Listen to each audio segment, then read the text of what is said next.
Well,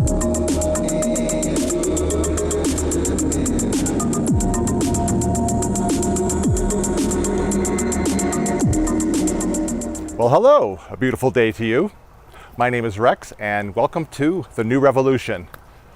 This is a show that focuses on people, getting to know people a little bit better, but also wanting to get to know what they think about love, what some of their dreams are, and also talking about how we might achieve world peace. One of the goals of the show is to demonstrate how many different types of people out there from all these different walks of life really do in fact want much the same thing, and learning how to live peacefully together in the world. And one of the best ways to do that is just to get to know people. So today, my first guest, his name is Dr. Roy Hill. He's a clinical psychologist who specializes in studying near-death experience. This is something that's close to my heart because I am a near-death experiencer myself.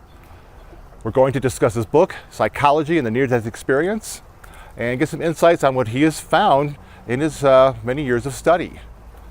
Then after that, I'm going to do something kind of special and kind of different. I took a walk down the 16th Street Mall and just talked to random different people. And what a great experience it was. And I can't wait to share that with you. Definitely some wonderful people, and talk about getting a diversity of cultures and ideas and types of people. I love it. And now, introducing Dr. Roy Hill. Hello, my name is Rex, and you're watching The New Revolution. And I have a wonderful guest today who is an expert in the study of near-death experiences. I have Dr. Roy L. Hill, clinical psychologist. Hi, Roy. How you doing? Hi, Rex. Honored to be here with you today. Really, really wonderful to have you. I really appreciate it. Let's talk a little bit about your background, what you've been doing, and also how you transitioned into near-death experience studies. And we'll talk a little bit about your book, of course, as well. Oh, very good. Thanks, Rex. I have an interesting background. I was raised in a scientific household. My brother, father, mother, all scientists. And I went to a traditional scientific psychology program.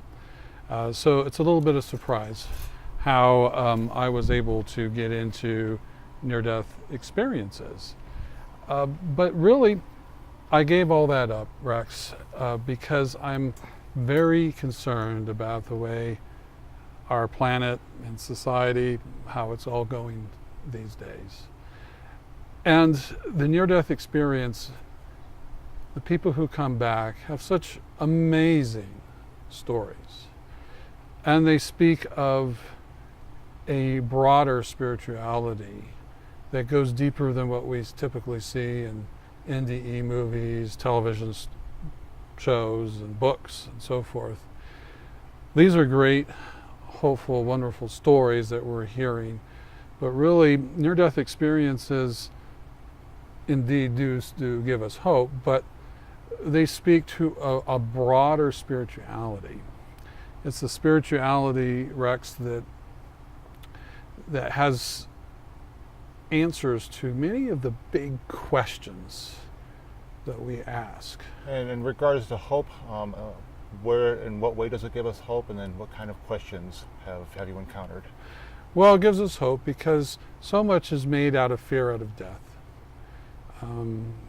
Existentialists have long noted that anxiety causes a lot of problems in our society, and I think they're correct in that. Fear of death, fear of meaninglessness, it takes a toll on the human psyche. Near-death experiences give hope that we never die. We're eternal beings. Not only that, our life is not meaningless. Every life is a magnificent life. It's an important life, and we all have missions. And this is really what I'm talking about when I say that the near-death experiences have deeper meaning. You know, for thousands of years, people have asked, what is the meaning of life? And many people say, well, there's no answer to that. But people with near-death experiences say there is an answer to that. And the answer is, meaning of life, drum roll here, is we need to learn what we lack in love. We need to learn what we lack in love. Simple as that. Now, that may sound simple, Rex, but it's anything but simple. It's not simple because Love is a very complex thing. It's not just feelings of bliss. It's complex skill sets, such as learning how to sacrifice, to be humble, to have unconditional regard, to forgive, and things like that. So, to you, what is love? How, if somebody says, well, what does love mean? What is that to you? Boy, I don't think I could give an easy one-liner definition. But if I had to give a definition to what is love, I would say love is being other-centered. If your whole being is other-centered and you care about other people deeply, then everything else falls in place. Now, that's not easy, Rex, to care about other people. Take sacrifice, for instance, an aspect of love. It's easy to sacrifice for a friend, maybe ask you to move his furniture, but what about quitting your job to take care of an elderly parent who has Alzheimer's disease? And so you're caretaking that parent for 2 or 3 years, watching that parent slowly lose his or her mental faculties until death. That, my friend, is tough stuff. That's tough love. And those are the type of lessons that we need to learn on Earth. Think of Earth as a school. A school of hard knocks, as the cliche goes, but certainly a tough schoolyard where we come down here to learn difficult things how to love. And it's our choice to do so or not. About how many cases would you say you have studied with respect to near-death experiencers? Well, that's a tough question. I would say that I've studied over 4,000 near-death experience accounts, and mostly that comes from the NDERF website, which is the Near-Death Experience Research Foundation. And they have about 4,000 anonymous NDE accounts. And I haven't read every single one in detail, but I've read a little bit of all of them. And what I have learned from that is that there's a remarkable consistency. I should also add, while I'm at it, that I interviewed a lot of people as well. One of those synchronicities life, once I started to writing a book, all these people came to me with near-death experience stories, some of which I used in my book and in my chapters, Psychology of the Near-Death Experience. So, but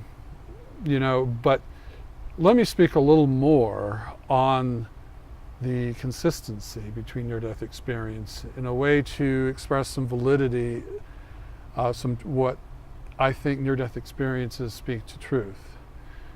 You can't get 3 people in a room to agree on spirituality, can you, right? I mean, even 2 people are going to disagree on many points. Even oftentimes people of the same faith. Even people with the same faith. Now, you can find somebody with very similar beliefs as you, but if you take a random group of 3 people, more than likely all 3 people are going to disagree. But according to recent surveys, anywhere from 3 to 7% of people in countries surveyed had a near-death experience. If you take the average of 5%, that's 15 million people in the United States alone. And they're all saying the same things, not the superficial things about what they saw, but the underlying themes of interconnection, of a universe fabric built on love, of a great intelligence guiding it all, of a great unity of spiritual beings, the evolution of spiritual beings, learning and growing towards the source over time, the timelessness of the spiritual realm, and the beautiful energy that's up there, that when people are there, they just feel like they're in a swimming pool of love. Every particle of their being feels like it's being bathed in love. Those are the commonalities that people experience up there, regardless of religion, of race, of gender, of culture, of nationality. So that's really an amazing consistency that speaks to the truth of near-death experiences. And just give me one last thing on this. If you're in a jury and somebody is caught stealing from a store, and somebody says, I saw that person steal, and the guy's on the witness stand, would the jury find the defendant guilty? Probably not. What if 5 people said, yeah, I saw that guy, he stole? Maybe the jury would convict. What about 1,000 people? What about 15 million people saying, that guy went to the store and stole this. Jury, I guarantee you, would convict because they know it's the truth. Just like there's a truth with near-death experiences. And so it's important for you and everybody to know, well, I don't have to say you because you've had a near-death experience. Right. But for many people who are questioning about was this true or not, you can't find any consistency, any spiritual matter other than the near-death experience. And what are maybe some of the explanations you've heard that are the differences, that superficial part of it that you're talking about?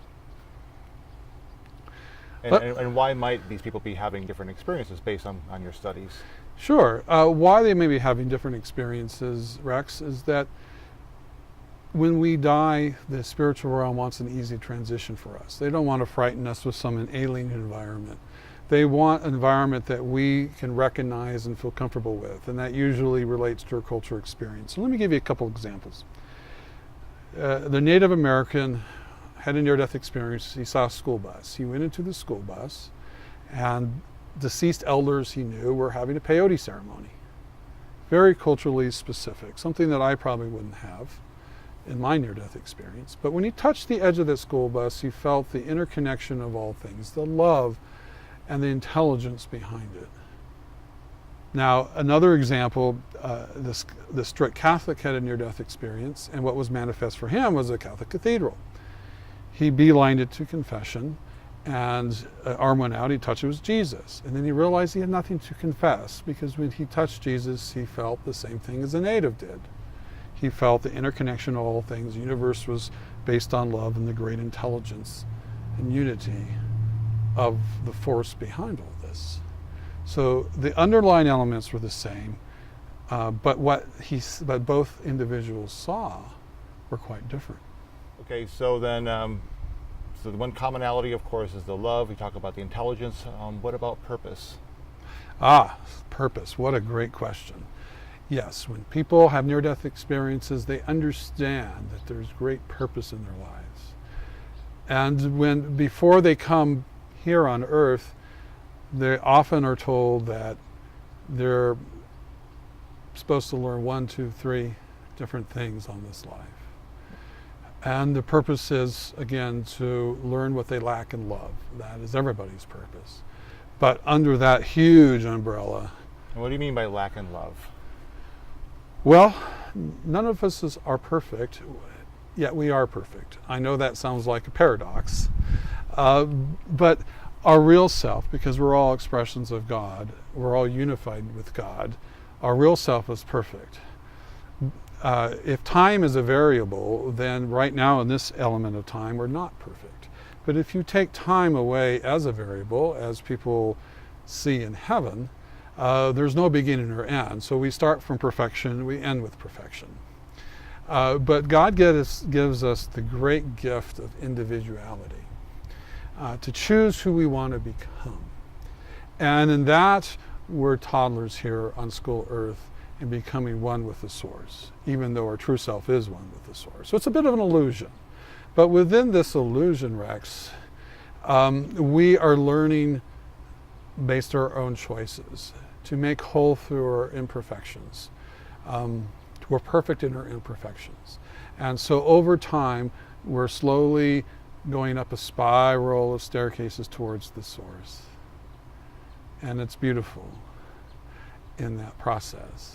And that doesn't mean that we're not worth as much as somebody who's more spiritually advanced. Let me give you a metaphor. As a parent, would you love a son who's a toddler more than a son or daughter who's an adolescent? Well, of course, No, you would love them the same. Exactly. So when the toddler reaches for the frosted cupcake, clearly an act of immature impulsivity, does a good parent become angry at the toddler? Typically not. They realize in this place in their maturational development that the toddler is going to reach for that cupcake. And that's us here on earth. We're reaching for that cupcake. We're impulsive. We have biological drives. We make mistakes, but that's okay. Would that be an association to the materialism and addiction? It is. It is. It is. So we're here to learn what we lack. But unfortunately, Rex, we're not doing a very good job as a species, in my opinion. And so I think our world is at a very difficult place. We're at the razor's edge. In fact, people are having near-death experiences say that what we are doing is not sustainable. If we continue to act the way we have, then we're going to go past the point of no return. Meaning, we're going to pass the point we're going to be able to fix it. And that's scary to me. And I think there's anxiety in the world because people sense that. With the violence going on, with our political situation, with terrorism, with the environment. There's so many things going wrong. In the past, we had troubles too. We had the Great Depression, World War I, World War II. But those were crises that we were able to overcome through unity. But now what we're dealing with is chronic problems that are the result of our disunity. And people are sensing that, and we're becoming more divisive all the time. And that's not what we're supposed to learn and love. And what are you seeing in terms of this unity? I mean, give me some examples. Obviously, we know that there's a lot of malevolent intent, a lot of malevolent, people in the world that are killing other people for wealth, for power, land, even food, just food on the street sometimes. Yeah, I know it's hard. I worked in prison system for 20 years. People ask me, how can those people do what they do? Hurt children, steal, kill, what have you. And they say, what is it about their makeup that does it? And I say, there's nothing about their makeup that's added. It's the absence of light, absence of God's light. And basically the heart of the criminal mindset is I want what I want when I want it, and I don't care what I have to do to get it. And if people get hurt on the way, so be it. Now, that unfortunately is the path of ego. And you don't have to be a criminal to go on that path. You see people going that path who are looking for building their own little monument of ego, whether it's in the business world or in politics or getting rich, or even as simple as trying to be famous through their sports activity or their music or something along these lines.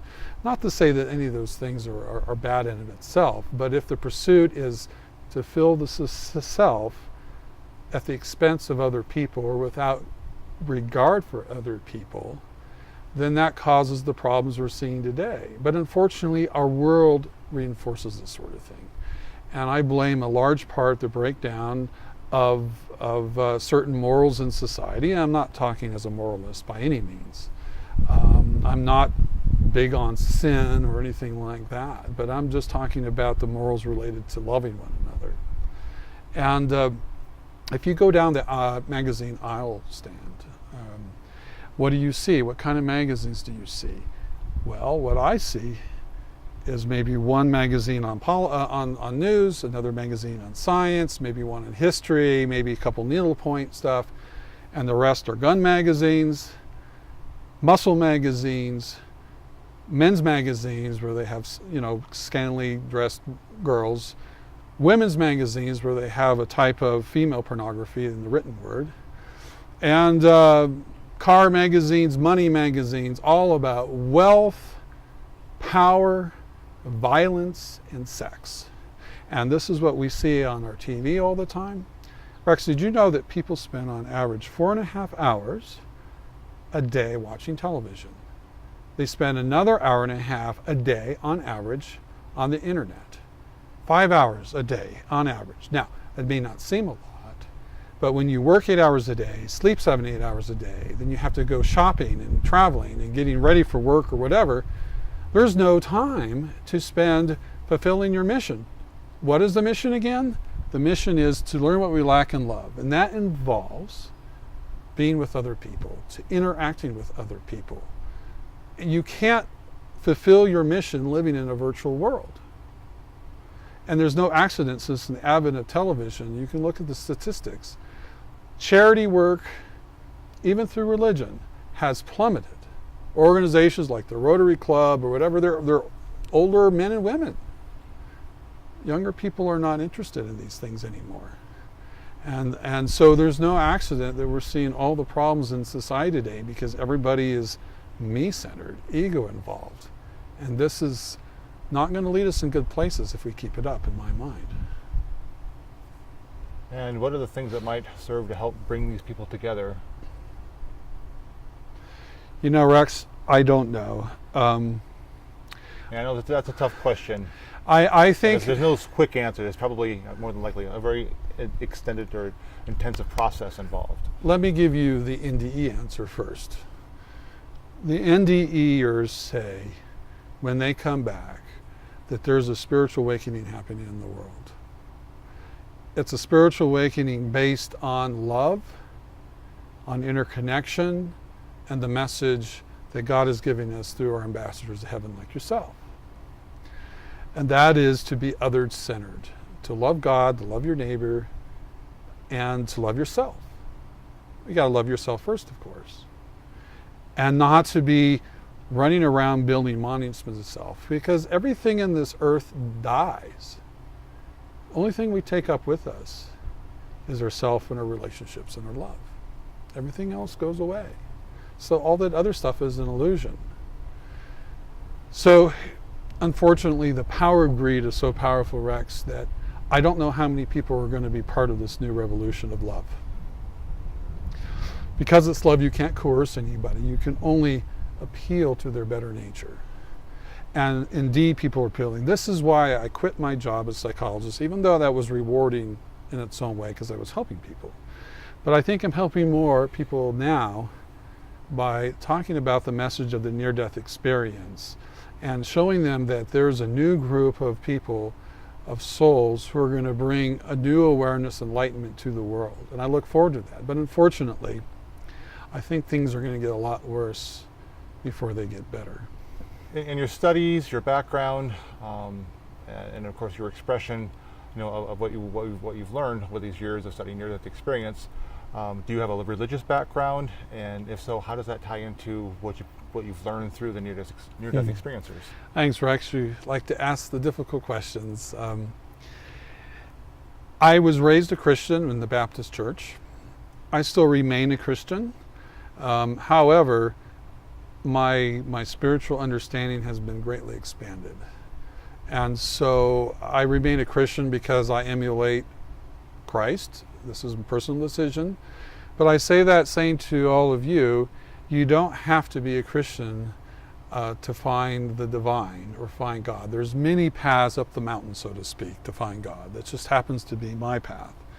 And other people may find other paths through things like Buddhism, or maybe through shamanism, or maybe even just being agnostic.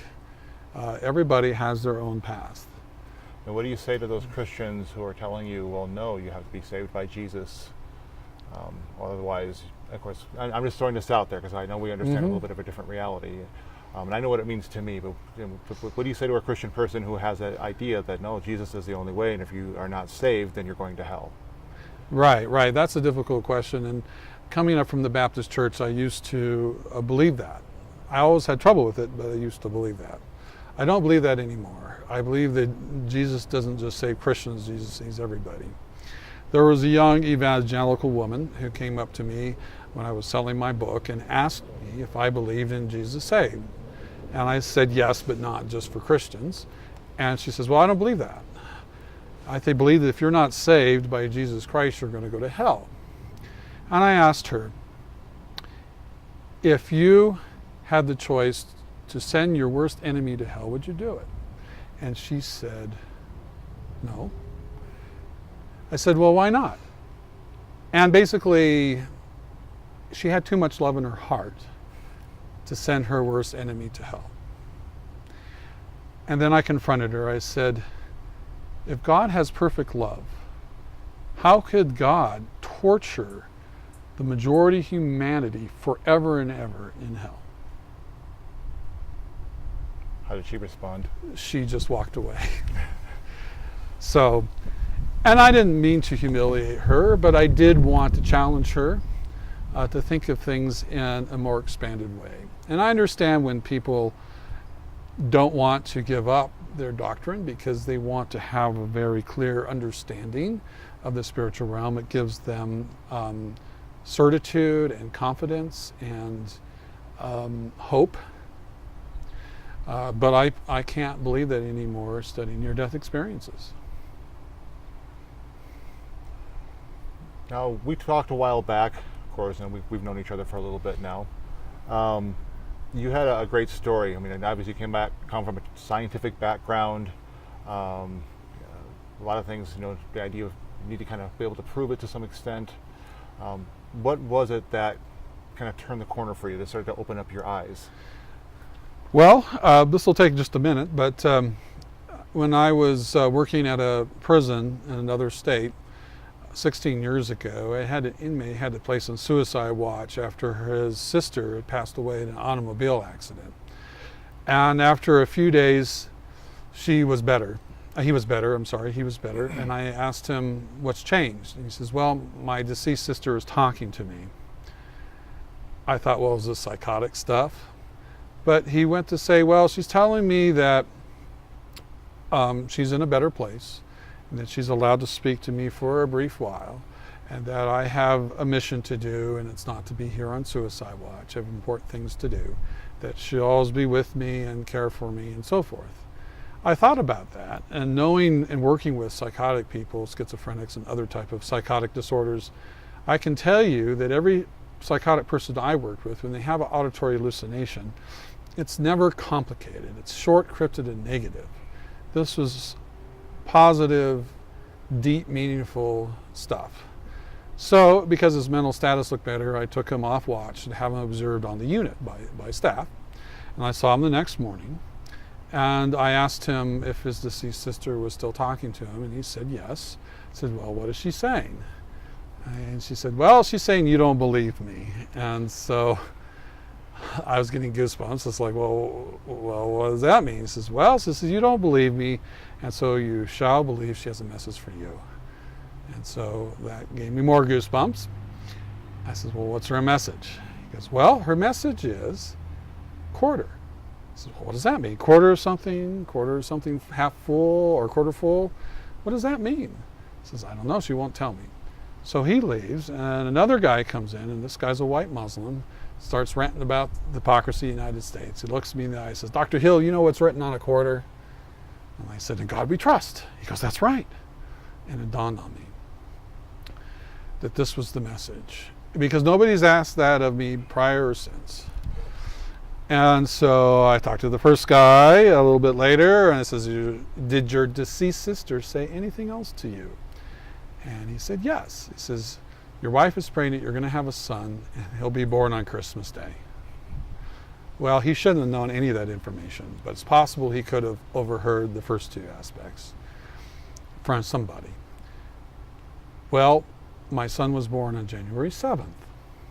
Now go forward 11 years. I'm working in another institution, and I'm really upset about this inconsistency. And it was bothering me, and so I had an epiphany. Well, first of all, there was a declaration I didn't have faith, and then there was a statement saying I needed to trust in God. So maybe this was a test of faith.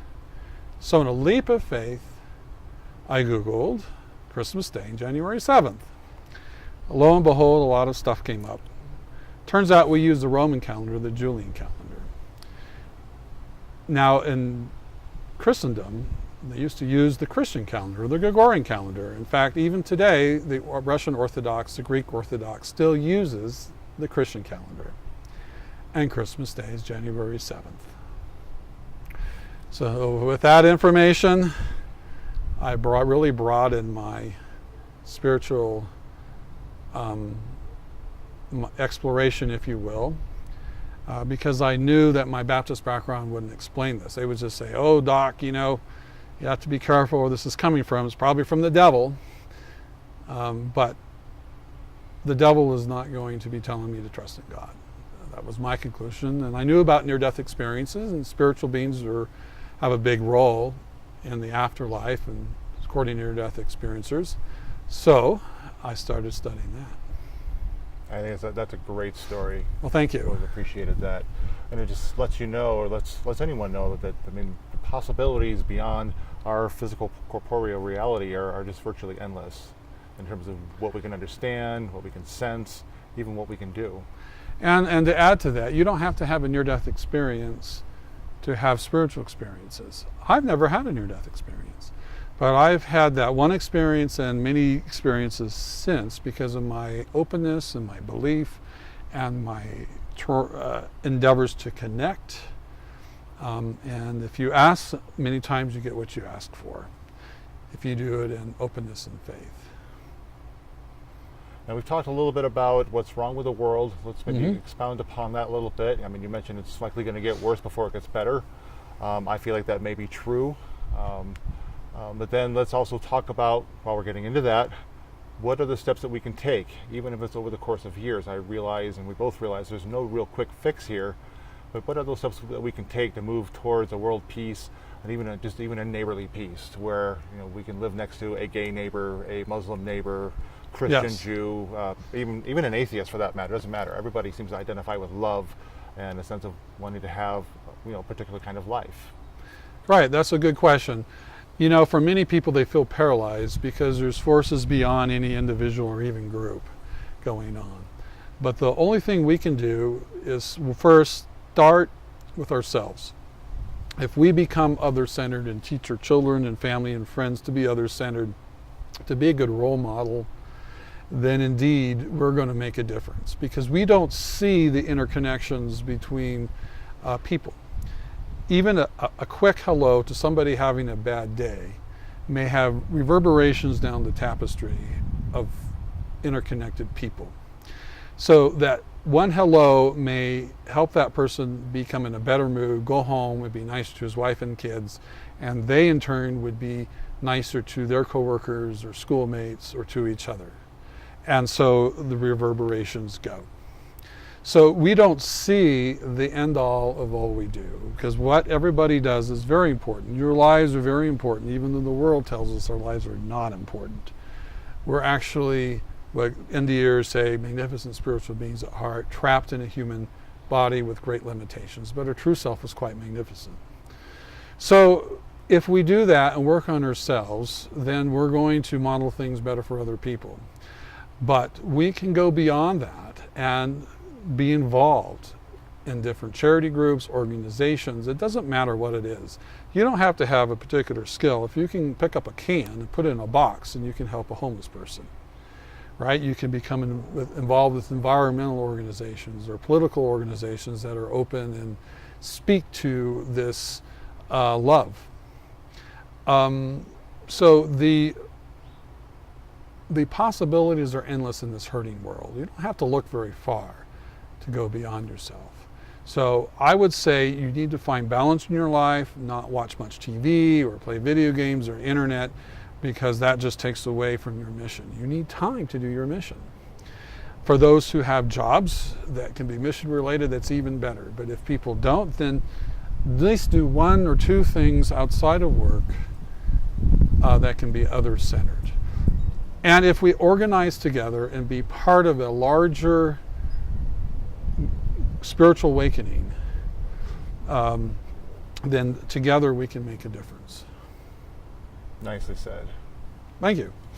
Would you give us, everybody, I of course had the pleasure of reading your book, but let's give the title of your book, and I realize much of what we've been talking about is contained in the book, but yes, maybe just let's touch upon that, and even how somebody might go about acquiring it. Oh, well, thanks, Rex. If you have a website, feel free to share that. My book is called Psychology and Near-Death Experience, Searching for God. And I don't want the listener to be concerned about the title. This is, oh, here's this deep psychology book. Really, it's a spiritual book. It's a near-death experience book. It's a deep analysis of near-death experience, but I think it's not so hard to read that most people couldn't read it. The psychology aspect comes from my knowledge as a psychologist and putting certain principles of psychology to give NDE context. But that's secondary to the main spiritual message. I talk about a variety of the topics we talked about today. For instance, I talk about what is the nature of soul.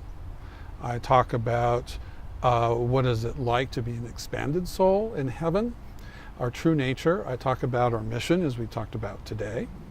I also talked about love, not as a feeling, but as skill sets. I talk about spiritual beings.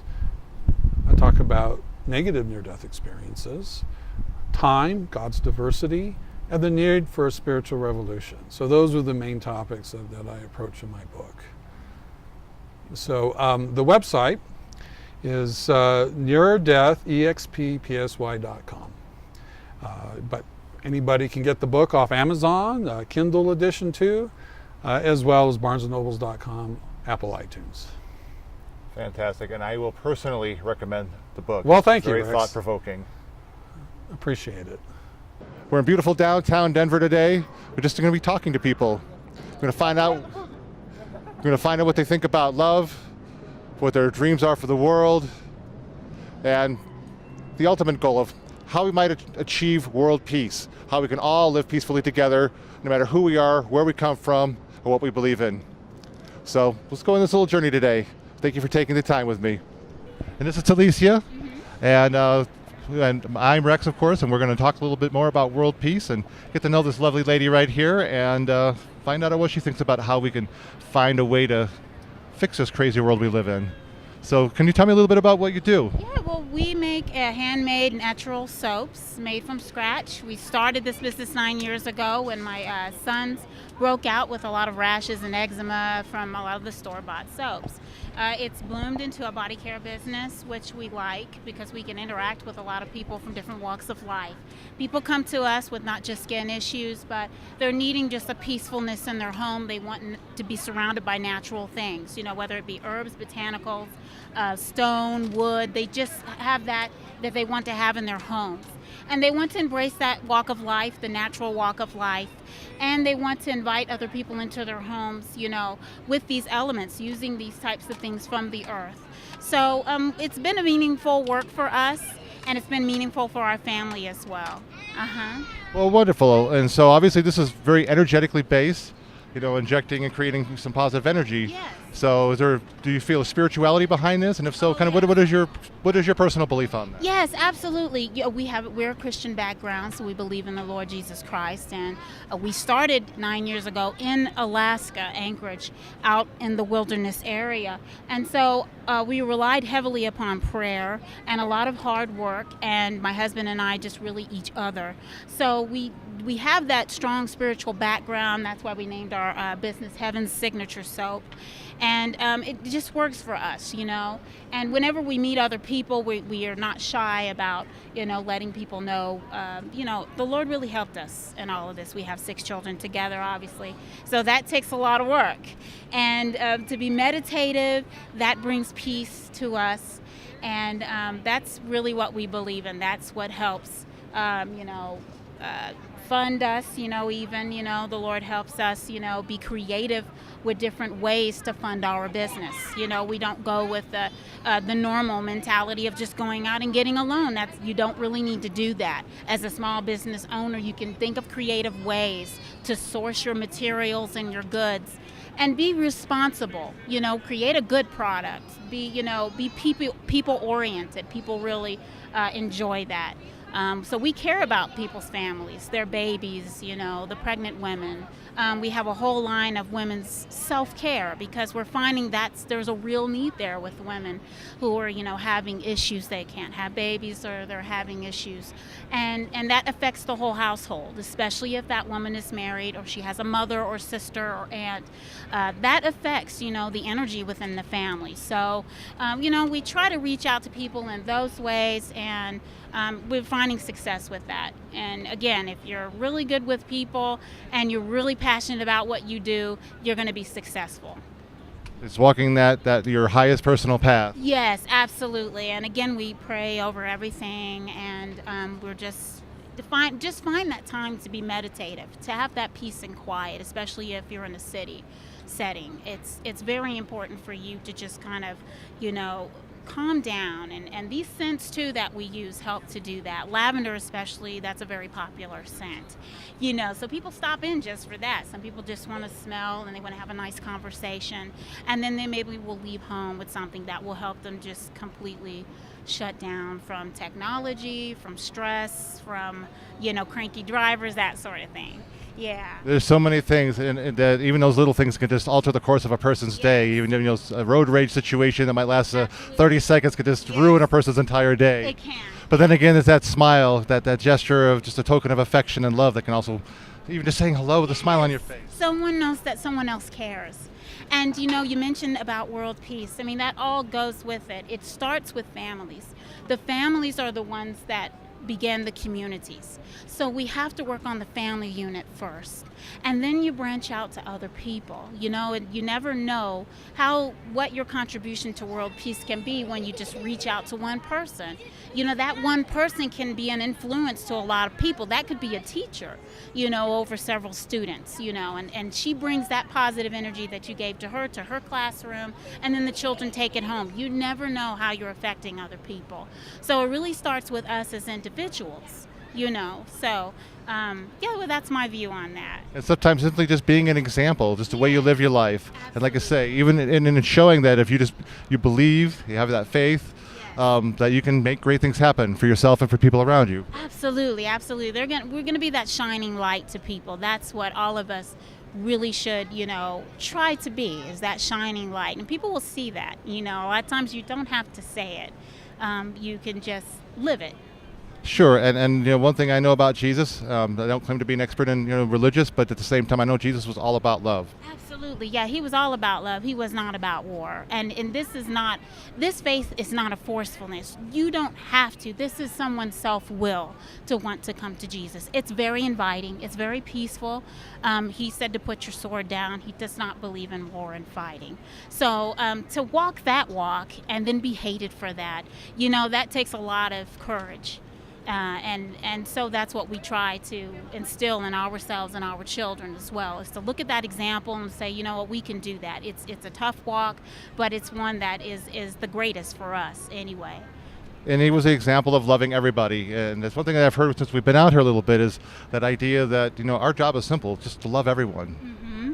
That's right, yes. And love is the biggest thing, I mean, that is the biggest draw to people. You can always tell when there's a coldness somewhere, you don't, and that's what we love about, loving the Lord, is that it is about love, and it is about perseverance and long suffering.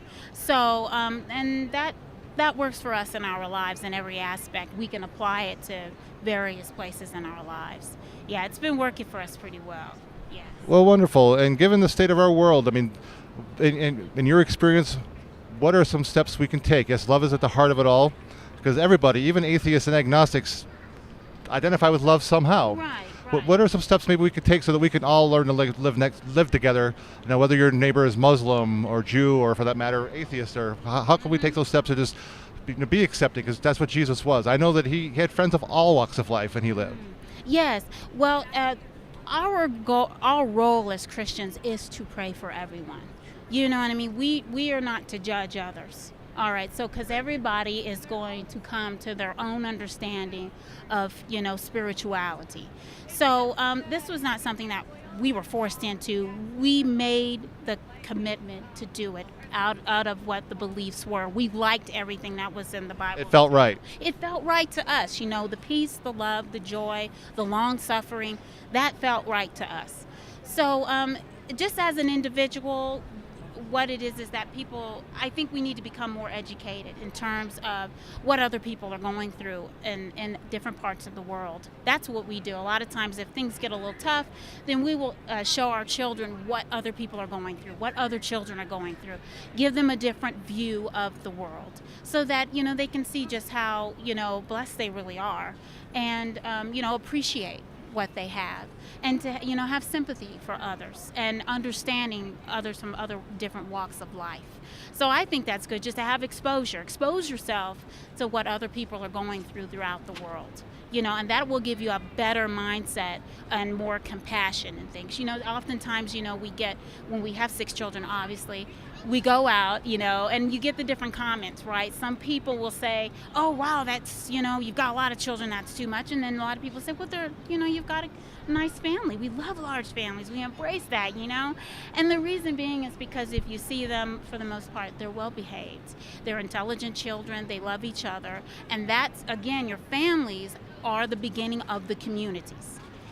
So if you're teaching, those good principles that make people good people inside, then they're going to pass that around to everybody else. Whether they're on the job, or they're at school, if they're teaching people at the library, wherever they're at, they're going to, they can't hide it, right? So, I hope that answers the question, but No, absolutely, Yeah. and that's the whole idea, and and I agree. And this is one of the reasons why we do this show, is so we can humanize people, not just say, well, that person does this job, and that person is this race. Let's get past the stigmas and stereotypes. Get to know the people. Yeah, get to know what they're going through, their struggle as well as their loves. absolutely. And the stigmas and stereotypes come from a lot of times lack of information. It is. I just really want to stress that We fear that which we don't understand. we don't understand. So don't let someone else tell you what you can expect out of a certain race or a certain class of people. When you go to other places and you travel, that's another good way to, become more in touch with people, is to travel, to read, do a lot of reading, do a lot of learning, and if you're going to view media, view it responsibly, with things that are not biased. Independent media is always good because they're going to be honest as they can about trying to expose things in a meaningful, real way. Nothing is staged for the most part. So that helps too, to erase any stigmas or stereotypes you might have of a person. A lot of times you really need to go out and just talk. Talk even homeless people or anyone. You don't know what happened. So it's always good to, kind of hold back on what you think, you might think, and just get the information. Remove all preconceptions and have an open mind to the experience. That's right. Absolutely. Yes. Well, fantastic. I thank you so much for taking some time to talk with us. Thank you very much. I appreciate that. Yes, thank you. And God bless to you. God bless you too. You all have a great day. Thank you. Obviously, we have a really messed up world we live in. We watch the news, see the internet, and see all kinds of things going on that are just disgusting. People are getting killed because they're different, because they have disagreements in religious philosophies, political philosophies, obviously over money, land, you name it. There's people being hurt over all kinds of things. Do you have an idea? Do you see a world that we could maybe shift into a period of peace? My grandson was born December 4th. I told him that he needed to grow up and be one of several people to bring world peace. Wow, that's how old is he now? He's almost 8 months. That's awesome. So he's off to a really, really good start there. Yeah, well, it's a funny thing. I'm like, well, what do I want for this kid? And I started thinking, and I thought, well, that's got to be the best thing in the world, but it's kind of heavy for him. A lot of responsibility there. Well, Isn't that funny, though, that that's what I wish for? no, I think it's great. Actually, I mean, I wouldn't say it's like not funny in the ha-ha sense. I mean, I think it's actually a pretty serious thing, and that might be a foreshadowing of the life he's going to be looking forward to leading. Loud, too. He's loud, and we've heard that, this is so funny, early childhood development, when they're really loud like that, that means they're going to be talking at an early age. So he's going to be a speaker. We know that. So perhaps an artist, performer, actor. Bringing world peace, a speaker to the world. Okay. Yeah. Well, I mean, there's a lot of ways to do that. I mean, through music, through through performance, all kinds of ways. Now, who knows?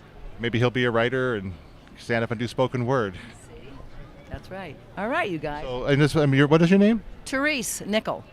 Therese, well, it's fantastic to meet you, and thank you so much for taking a few minutes with me today. Appreciate that a lot. And you are? My name is Rex. Well, we're shooting for a show called The New Revolution. We want to talk to people about what their dreams are for the world.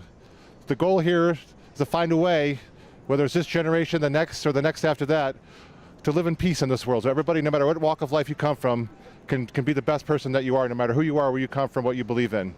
So what are your dreams for the world? What do you think about? I totally agree with everything you said about the world all getting along so that I could go from here to anywhere in the world and I would not have a problem. I love exactly what you said, and I appreciate that. Well, thank you very much. Can I ask you your name? My name is Chris Morris. Well, Chris, it's great to meet you today. So, It's meeting you also. thank you. So tell me, what is your dream? I mean, what do you think of the obstacles? What are holding us back in the world, in your opinion? Well, my dream is to get out of this wheelchair. And what's holding us back, I guess, is just the way we treat people. You know, I would absolutely agree with that. So tell me, what is love? What does love mean to you? A deep feeling inside you to where you want to care for somebody, protect them, and just always treat them right. That sounds great. So with respect to the world, to me, the one thing that we all share, no matter where we come from, virtually everybody identifies with love somehow. And I feel like that's a basis upon which we can all build to start to bridge that gap that divides us right now. So, in your opinion, what are the things that hold us back? What do you think? I mean, you've been around, you've lived some life. I mean, what do you see that we could change in terms of even just that attitude and how we treat each other? Not enough love. Very well said, my friend. Appreciate that. So anything you want to add to that? You have any thoughts? Well, I used to work in 2 places in South America. One was Peru and one was Bolivia. And I was always able to get around. I speak enough Spanish to be able to get from here to there. But I just don't understand it real well. But they've always treated me well down there. And I was not in a wheelchair at that time. I was just on my feet. And I just would talk to people, and they always treated me well.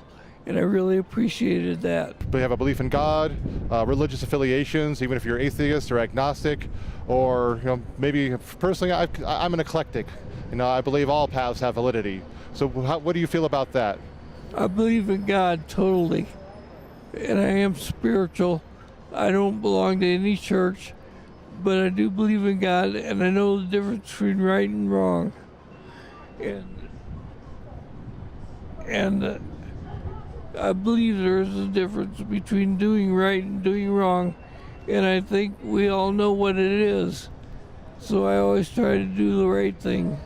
Some of the thoughts thus far have been pretty interesting, and already, just as I had suspected, the feedback or the insights are going to be very interesting. And I think one thing that I'm already seeing that I was hoping to see is that there is a commonality in a basis of understanding some concept of love, some concept of at least respecting each other, having an understanding for one another, so that we can ultimately find that point with which we can live peacefully together, which of course is the ultimate goal, I think, for all of us.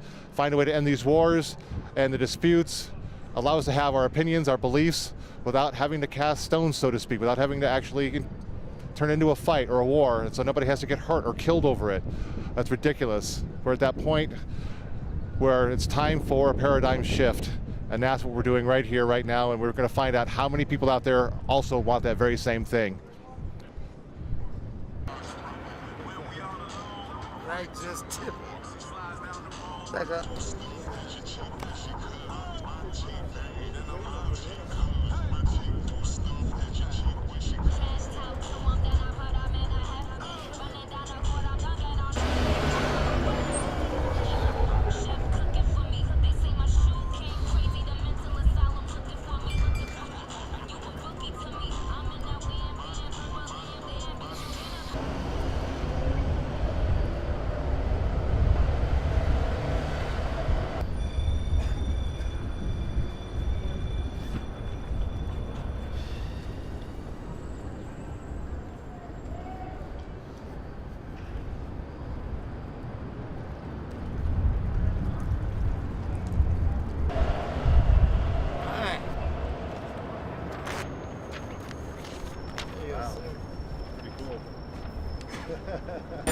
Remember, not bad, really not bad.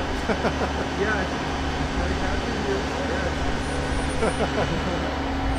16th Street Mall, Denver, pretty cool. So can I ask him now? You're a musician, obviously. What do you do when you're not out here? I work at a Lucky Cat in over by Lowry. Okay, cool. And I work full time. what is Lucky Cat? I'm not familiar with. It's an Asian bistro. Oh, nice. You cook or? Yep. Time your full name? Wiggles Blonde Beard. Nice. Wiggles blonde beard. That's really And, awesome. You know, you have all this fundamentalist religion going on that they're telling each other to hate each other when their own God, their own Savior, out of their own book says, love one another. I have sent forth a new commandment that says to love one another for as I have loved you. Well said. Absolutely. You know, I'm not a religious expert or a Christian expert, but I do know Jesus said, even love thy enemy, right? Yeah, exactly. Love your enemy as your friend. You know? It's really quite simple. I mean, we're not here to judge. Our only job here is just to love one another, no matter who we are. Yeah, it's what is it? Love thy enemy as thy friend, and love thy neighbor as thy brother. You know, that's you're supposed to take care of each other. Would you mind maybe playing a little tune for us? Would that be all right? Sure, why not? I know we don't have maybe the best sound setup for that, but you know, one of the fun things about coming out on the mall here, 16th Street Mall, is the fact that there's always artists, and definitely want to feature some of that. Oh, totally. So, I come up with a good one to play that kind of reflects what I've been saying. You know. all right, awesome.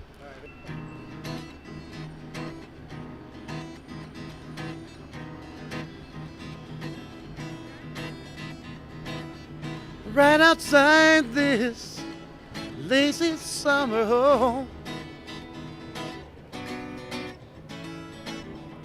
you ain't got time to call yourself a critic, no. Right outside the lazy gate, winter summer home, wondering where the nuthatch winters, wings a mile long, just carry the bird away. Wake up to find out you are the eyes of the world. Heart has speeches, its homeland and thoughts of its own. Wake now, discover you are the song that the morning brings. A heart has its seasons, its evenings and songs of its own.